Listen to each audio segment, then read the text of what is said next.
नमस्कार दोस्तों, MGS education के इस प्लेटफॉर्म पर आप सभी का स्वागत है। और हमारे जो भी नए दर्शक हैं, न्यू व्यूअर्स हैं, उन लोगों से रिक्वेस्ट है कि अगर चैनल पर नए हैं तो चैनल को सब्सक्राइब कर दें, ताकि हमारे आने वाले सभी वीडियो के बारे में नोटिफिकेशन आपको प्राप्त हो सके।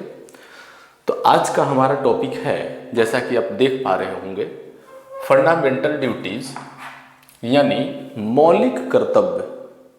इसे मौलिक कर्तव्य या मूल कर्तव्य भी आप कह सकते हैं।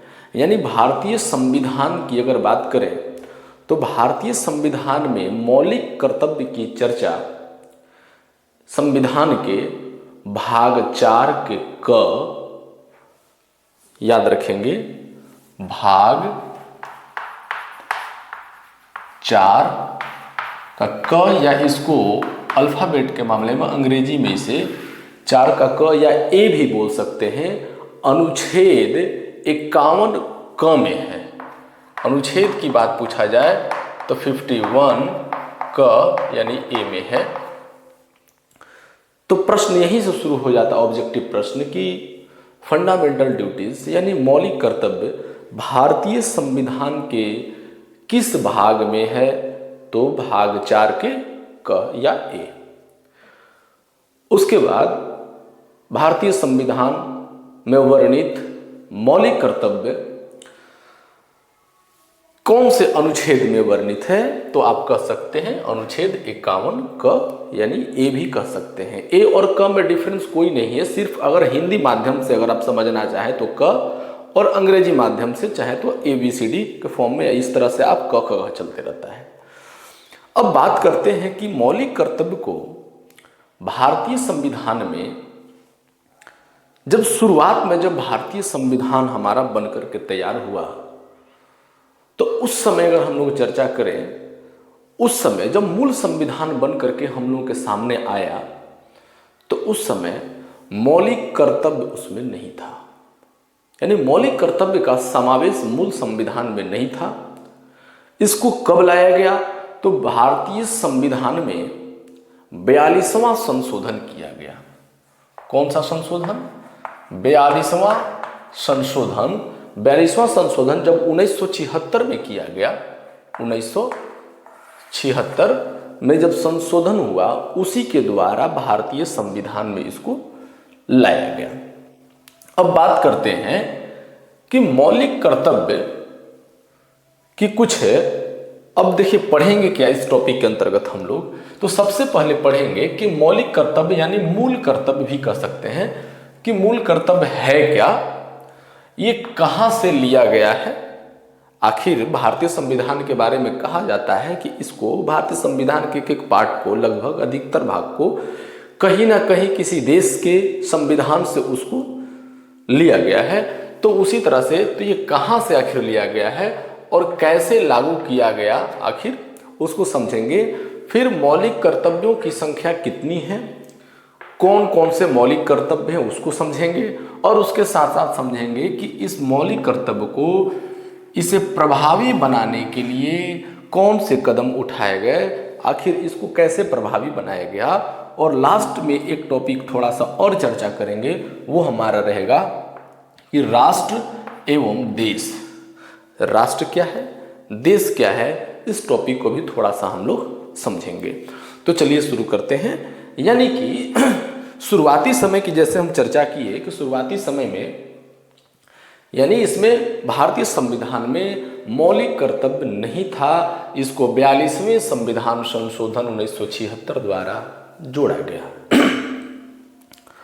मौलिक कर्तव्य का प्रावधान सोवियत संघ के संविधान से लिया गया है। कहां से लिया गया है? तो सोवियत संघ, याद रखेंगे, सोवियत संघ के संविधान से इसको लिया गया है। और बात आती है जैसे कि जापान के अलावा, जैसे जापान हो गया, विश्व, जापान के अलावा विश्व के किसी भी लोकतांत्रिक देश में, चाहे विश्व का कोई भी लोकतांत्रिक देश हो, जापान के अलावा मूल कर्तव्य का अध्ययन जो है संविधान में शामिल नहीं किया गया है, लेकिन इसे सोवियत संघ व चीन जैसे समाजवादी देशों के संविधान में इसको शामिल किया गया है। और मूल कर्तव्य के बारे में कहा जाता है कि मूल कर्तव्य व्यक्ति के राज्य के प्रति यह कर्तव्य है। कोई पूछे कि मूल कर्तव्य है क्या, तो आप कह सकते हैं मूल कर्तव्य व्यक्ति के राज्य के प्रति कर्तव्य है, जबकि लोकतांत्रिक देश में राज्य का व्यक्ति के प्रति कर्तव्य होता है। दो बातें यहां पर है। एक क्या है, मूल कर्तव्य क्या होता है, व्यक्ति के राज्य के प्रति कर्तव्य है। व्यक्ति अपने राज्य के प्रति कर्तव्य का निर्वहन करता है इसमें, जबकि लोकतांत्रिक देश में क्या होता है, राज्य का व्यक्ति राज्य के प्रति कर्तव्य होता है इसका। इसलिए मूल कर्तव्य के बारे में, मूल कर्तव्य के बजाय मूल अधिकारों का उल्लेख ज्यादातर संविधान में मिलता है। चाहे किसी भी लोकतांत्रिक देश की बात करें, मूल कर्तव्य कम, मौलिक अधिकार ज्यादा उसमें होते हैं। अब बात करते हैं मौलिक कर्तव्य कहां से लिया गया, कैसे लाया गया इसको। तो भारतीय संविधान में मौलिक कर्तव्य को या मूल कर्तव्य को सरदार स्वर्ण सिंह समिति के रिपोर्ट के आधार पर, किसके आधार पर, सरदार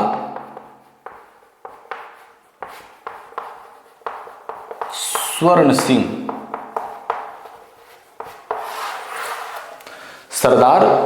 सिंह समिति के रिपोर्ट के आधार पर इसको शामिल किया गया है। स्वर्ण सिंह समिति को संवैधानिक संसाधनों का अध्ययन करने की जिम्मेदारी दी गई थी।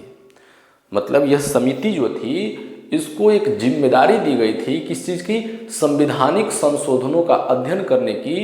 इस समिति के द्वारा मौलिक कर्तव्य पर एक नया अध्याय जोड़ने की सिफारिश भी की गई है। समिति का जो नाम है, देख रहे हैं कि सरदार स्वर्ण सिंह जो समिति, इसका जो नामकरण जो है, एक राजनेता थे सरदार स्वर्ण सिंह, उन्हीं के नाम पर रखा गया है, जो 1976 में इसके अध्यक्ष बने थे। इस समिति के अध्यक्ष बने थे कौन, सरदार स्वर्ण सिंह। अब बात आती है कि मौलिक कर्तव्य भारत के प्रत्येक नागरिक के लिए संवैधानिक दायित्व है। अगर कहा जाए तो कह सकते हैं कि मौलिक कर्तव्य भारत के प्रत्येक नागरिक के लिए क्या है, संवैधानिक दायित्व है। वस्तुतः यह सामाजिक और नैतिक दायित्व देश की शांति एवं उन्नति को सुनिश्चित करने के लिए है। ये भी कह सकते हैं आप, इन कर्तव्यों का जो प्रयोजन है, जो हम लोग के सामने आएगा, हम लोग उसको पढ़ेंगे। इन कर्तव्यों का जो प्रयोजन है, नागरिकों में देशभक्ति की भावना में वृद्धि करना, राष्ट्र को सुदृढ़ बनाना, देश की संप्रभुता तथा अखंडता की रक्षा करने के लिए आचार संहिता का पालन करना तथा समरसता की भावना विकसित करना है इसका। जब संविधान में 42वां संविधान संशोधन 1976 के द्वारा संविधान में भाग 4 क और उसके साथ साथ इसके अंतर्गत अनुच्छेद 51 क यानी कि ए को जब जोड़ा गया, इसमें अगर देखिएगा क्रमशः यानी एक से लेकर के क से लेकर के इया तक, यानी क ख ग घ अंग जाते हुए यानी इया तक, और अल्फाबेट के मामले में देखिएगा ABCD से लेकर जे तक ही था। लेकिन इसमें मूल कर्तव्य तक 10 मूल कर्तव्य जोड़े गए। कब? 42वां संविधान संशोधन जब हुआ, उस समय फंडामेंटल ड्यूटीज यानी मौलिक कर्तव्य की संख्या 10 थी। संविधान के एक बार और संशोधन हुआ इसके बाद, 86वां संविधान संशोधन, यानी 86वां संविधान जब संशोधन हुआ, ये कब हुआ? 2002 में। तो इस समय मौलिक कर्तव्य में संशोधन कर करके किया गया कि पहले तो इसमें 10 ही मौलिक कर्तव्य थे, एक मौलिक कर्तव्य और जोड़ दिया गया और उस समय इसकी संख्या हो गई कुल मिलाकर के 11 मौलिक कर्तव्य हो गए। अब बात करते हैं कि वर्तमान में मूल कर्तव्यों की संख्या कितनी हो गई है, 11 हो गई है। और ये कौन कौन सी मूल कर्तव्य हैं उसको समझते हैं। सबसे पहला मूल कर्तव्य है आपका कि संविधान का, पहला नोट करते चलेंगे, संविधान का पालन करें। कहता क्या है मौलिक कर्तव्य पहला कि संविधान का पालन करें और उसके आदर्श संस्थाओं, राष्ट्र ध्वज और राष्ट्रगान का पालन करें। पहला मौलिक कर्तव्य कहता है।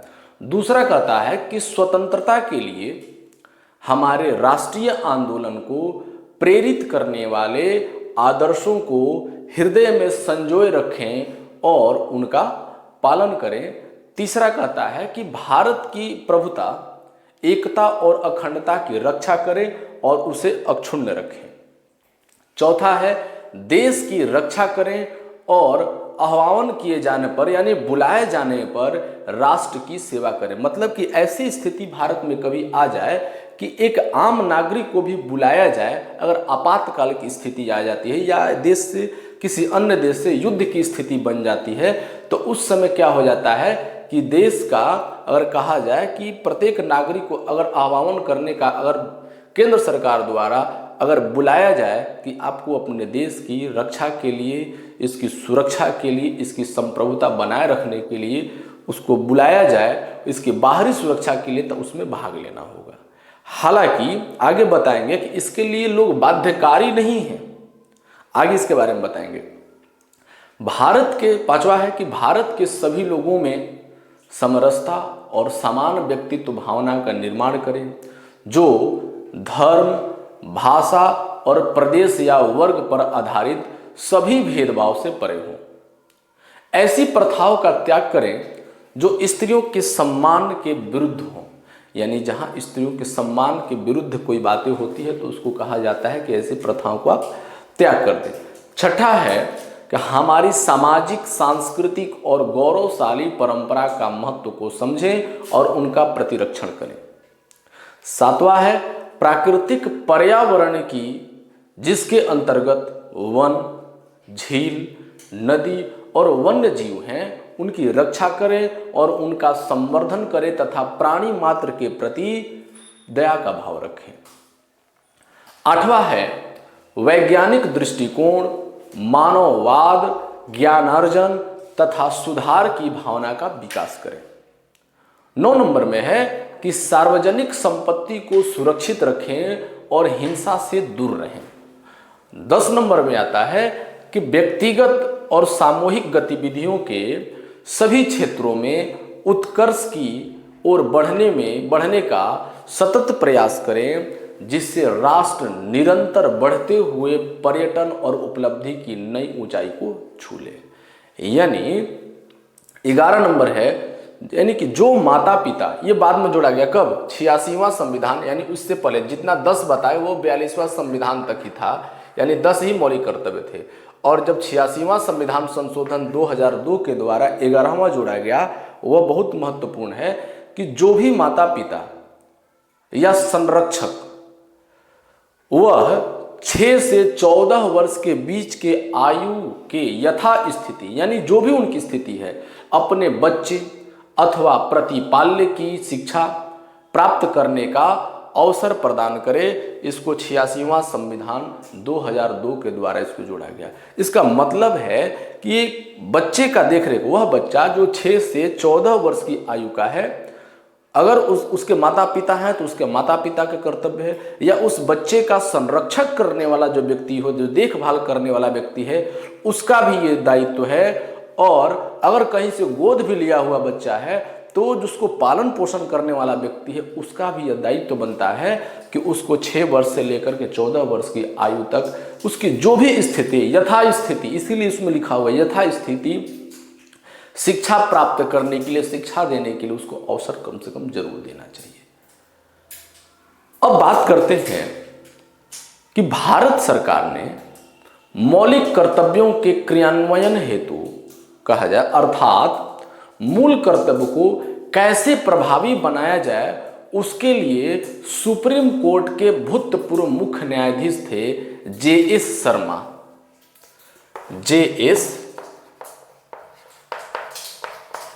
शर्मा, इनके द्वारा क्या किया गया, जो सुप्रीम कोर्ट के मुख्य न्यायाधीश थे, इनकी अध्यक्षता में एक समिति गठित की गई और इस समिति ने 1999 में अपना एक रिपोर्ट प्रस्तुत किया जिसके बारे में कुछ सिफारिश की गई।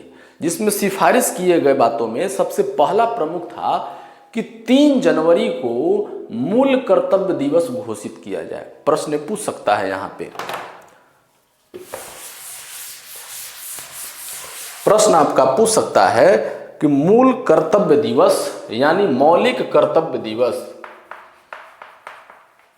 मौलिक कर्तव्य दिवस कब मनाया जाए, तो 3 जनवरी को, यानी मौलिक कर्तव्य दिवस 3 जनवरी को घोषित किया जाए, पहला सिफारिश था इसमें। और यह भी कहा गया कि यह तिथि इसलिए चुनी गई क्योंकि इसी दिन संविधान का 42वां संशोधन 1976 जो हुआ था, इसमें मूल कर्तव्य को शामिल किया था। यानी कि मूल संविधान में मौलिक कर्तव्य तो था ही नहीं। जब संशोधन किया गया, 42वां संविधान संशोधन 1976 कब हुआ, 3 जनवरी को इसमें क्या किया कि संशोधन करके मौलिक कर्तव्य को संविधान में ऐड कर दिया गया। इसलिए 3 जनवरी को मौलिक कर्तव्य दिवस यानी मूल कर्तव्य दिवस के रूप में या फंडामेंटल ड्यूटीज डे 3 जनवरी को घोषित करने की सिफारिश की गई। दूसरी सिफारिश थी कि मूल कर्तव्यों को विद्यालय के पाठ्यक्रम और अध्यापकों के प्रशिक्षण के पाठ्यक्रम में शामिल किया जाए, यह भी एक सिफारिश था।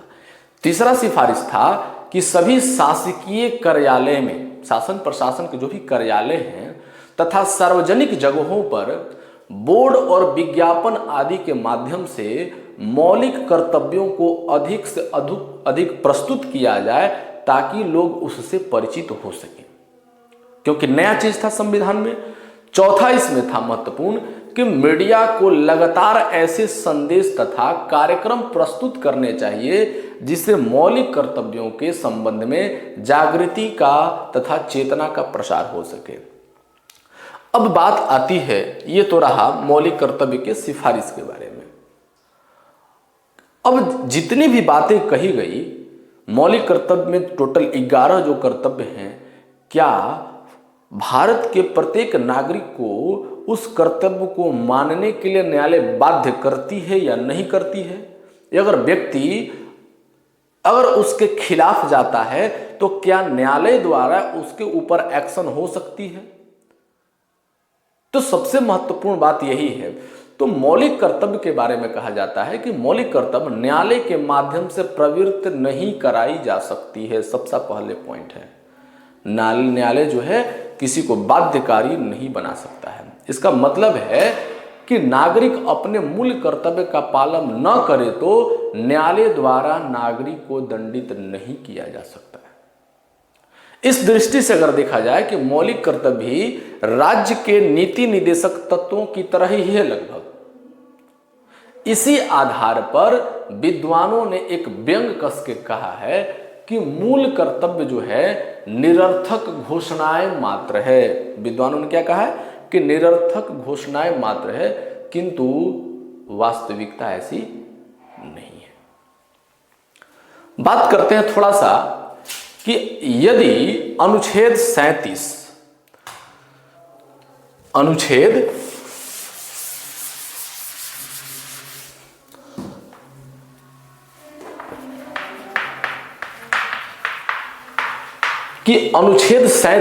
और अनुच्छेद 51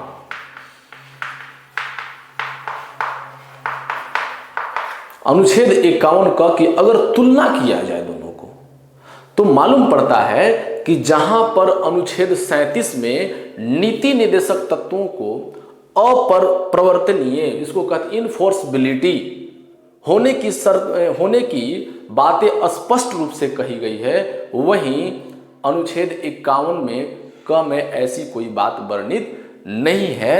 यानी कि नीति निदेशक तत्व अप्रवर्तनीय है, इनफोर्सबिलिटी है, लेकिन मौलिक कर्तव्य जो है इनफोर्सबिलिटी यानी अप्रवर्तनीय नहीं है। इसके बारे में कहा गया है।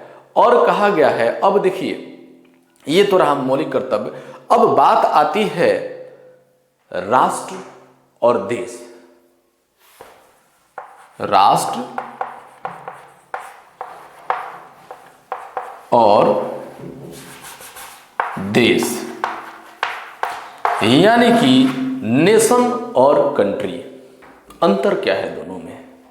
प्रश्न पूछ सकता है तो आप कह सकते हैं मूल कर्तव्य के भाग 4, मूल कर्तव्य यानी मौलिक कर्तव्य के भाग 4A में, भाग 4A में कहा गया है कि राष्ट्रीय ध्वज शब्द को ध्यान रखिएगा, राष्ट्रीय यानी राष्ट्र शब्द, राष्ट्रीय ध्वज, राष्ट्र ज्ञान, राष्ट्रीय स्वतंत्रता संघर्ष और राष्ट्र की उपलब्धि एवं राष्ट्रीय सेवा शब्दों का प्रयोग प्राप्त होता है।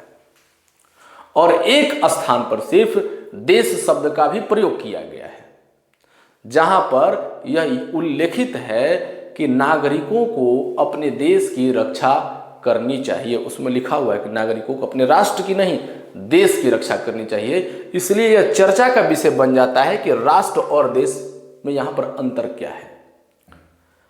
अगर कहा जाए कि राष्ट्र क्या है तो कह सकते हैं कि राष्ट्र एक भावनात्मक विचार है, सामूहिक एकता की पहचान है, यह नागरिकों के बीच विद्यमान मनोवैज्ञानिक एकता का भी प्रतीक है। मूल कर्तव्यों के भाग में राज्य शब्द, भाग 4 में राज्य शब्द का भी प्रयोग नहीं किया गया है, जो एक वैधानिक विचार है अगर कहा जाए तो। अब बात करते हैं राज्य का, तो राज्य का अभिप्राय है क्या कि राज्य की प्रशासनिक शक्ति जिसमें विधायिका, कार्यपालिका एवं सैन्य व्यवस्था को शामिल किया जा सकता है। अतः राज्य का निर्माण आसानी से संभव है, जबकि राष्ट्र का निर्माण एक दीर्घकालिक प्रक्रिया है, जिसमें नागरिकों की सर्वोच्च निष्ठा राष्ट्र के प्रति तथा धर्म, जाति व भाषा के प्रति निष्ठा द्वितीयक इसमें होती है। अब बात आती है राष्ट्र क्या है, तो राष्ट्र एक भावनात्मक विचार है जिसे मूर्त रूप से अथवा वस्तुनिष्ठ आधार पर प्रदान करने के लिए राष्ट्र ध्वज एवं राष्ट्रीय गीत जैसे संकेत का निर्माण किया जाता है। राज्य एवं देश के बीच अगर कहा जाए तो अंतर कुछ भी नहीं है, बल्कि दोनों क्या है, एक समान है। ये था हम लोगों का आज का टॉपिक, यानी कि फंडामेंटल ड्यूटीज और राष्ट्र और देश में अंतर। आज के लिए इतना ही, फिर मिलते हैं नेक्स्ट क्लास में। Thank you.